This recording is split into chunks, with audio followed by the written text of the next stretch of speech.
Good morning students.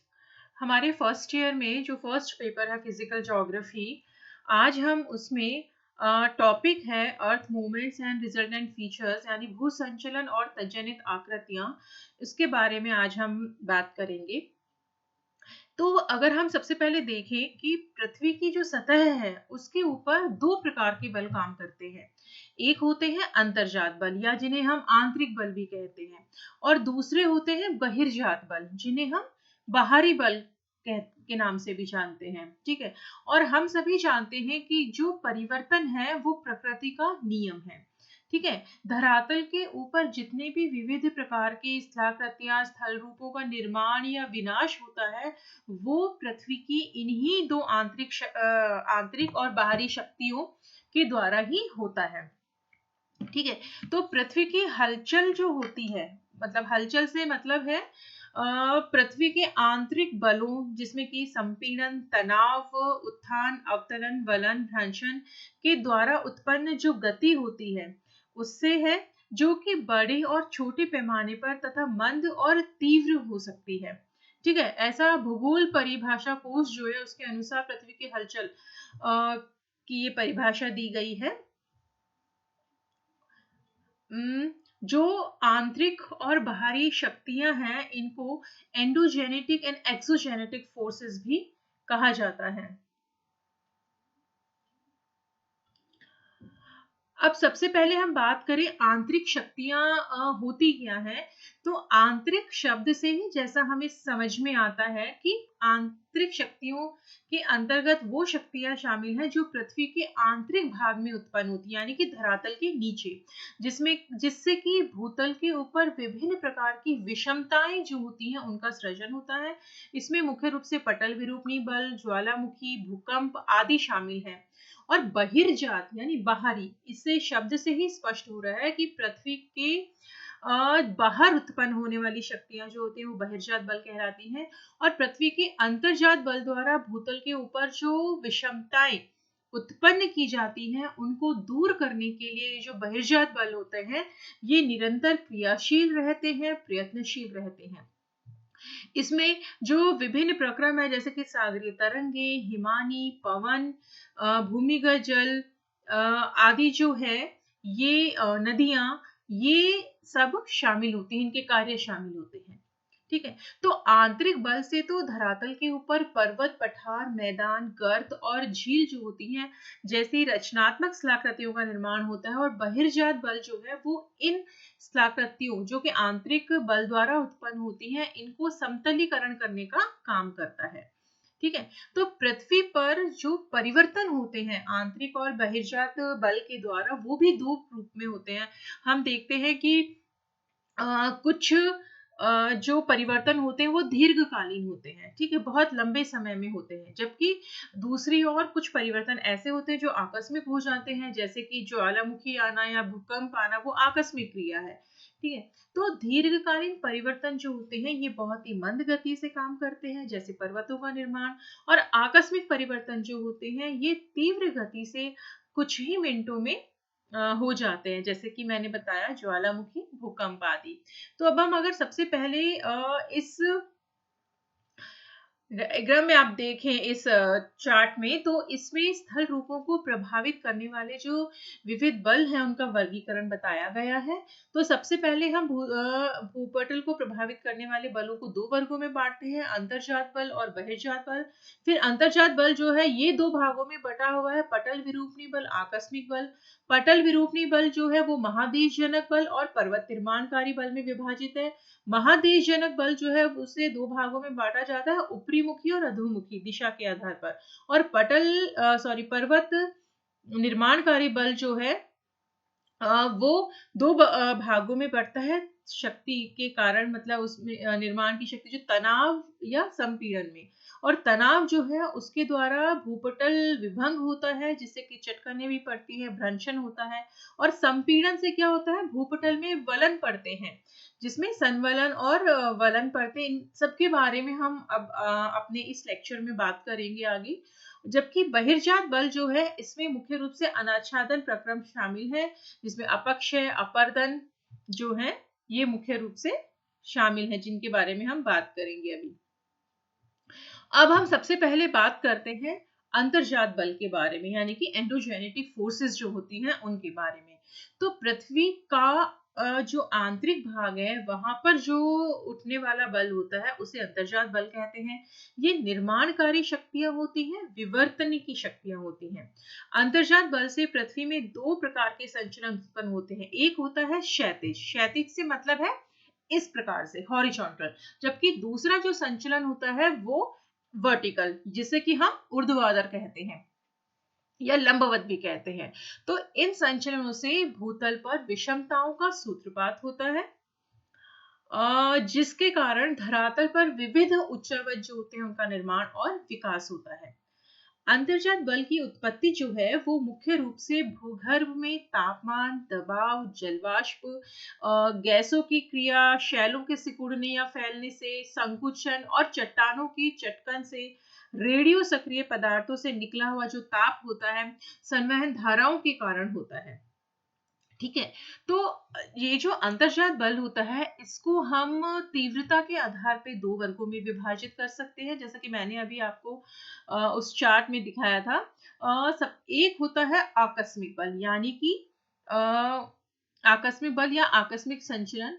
इसमें क्या होता है, अचानक भूतल के ऊपर और नीचे तीव्र विनाशकारी परिवर्तन हो जाते हैं।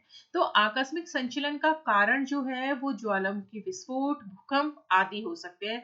तो अब हम इनके बारे में, दोनों के बारे में इन शॉर्ट बात करें तो भूकंप जो होता है उसे वो क्या होता है, भूतल के ऊपर जो अचानक से कंपन हो जाता है, अचानक से भूमि जो होती है वो कांपने लगती है, धरातल कांपने लगता है, तो वो उसे भूकंप कहते हैं। भूकंप का उत्पत्ति स्थान जो होता है वो कहाँ होता है, वो धरातल के नीचे बहुत अधिक गहराई में होता है, उसको कहते हैं भूकंप मूल।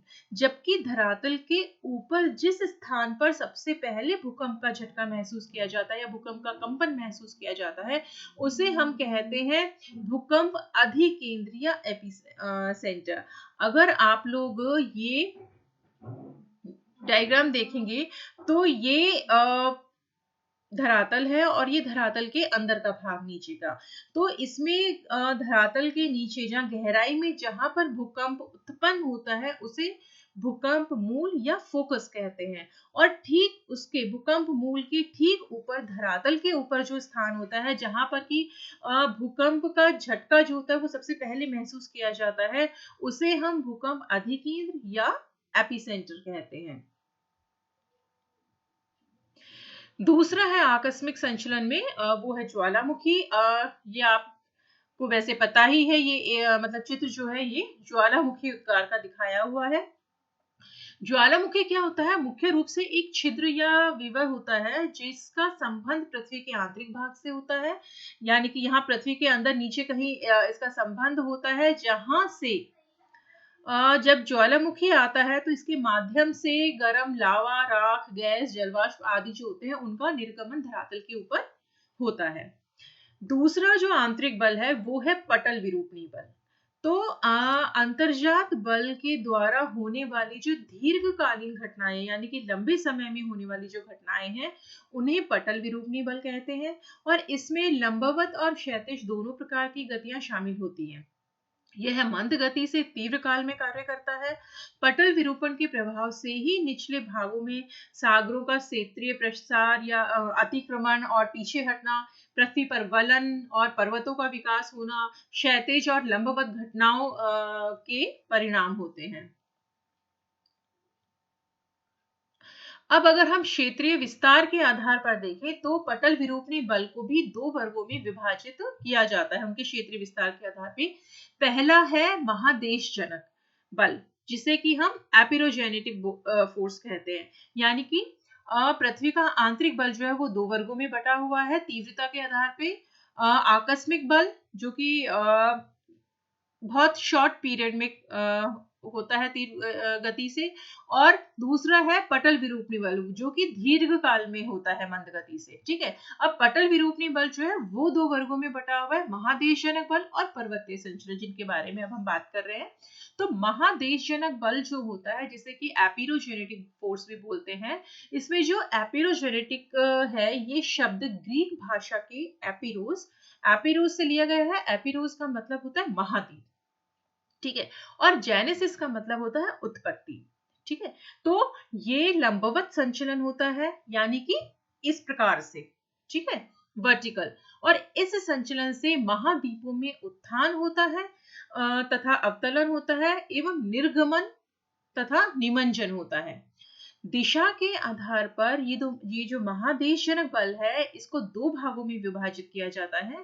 पहला ऊपरी मुखी, देखो इसमें दिख रहा है ऊपरी मुखी यानी कि उत्थान ऊपर की ओर।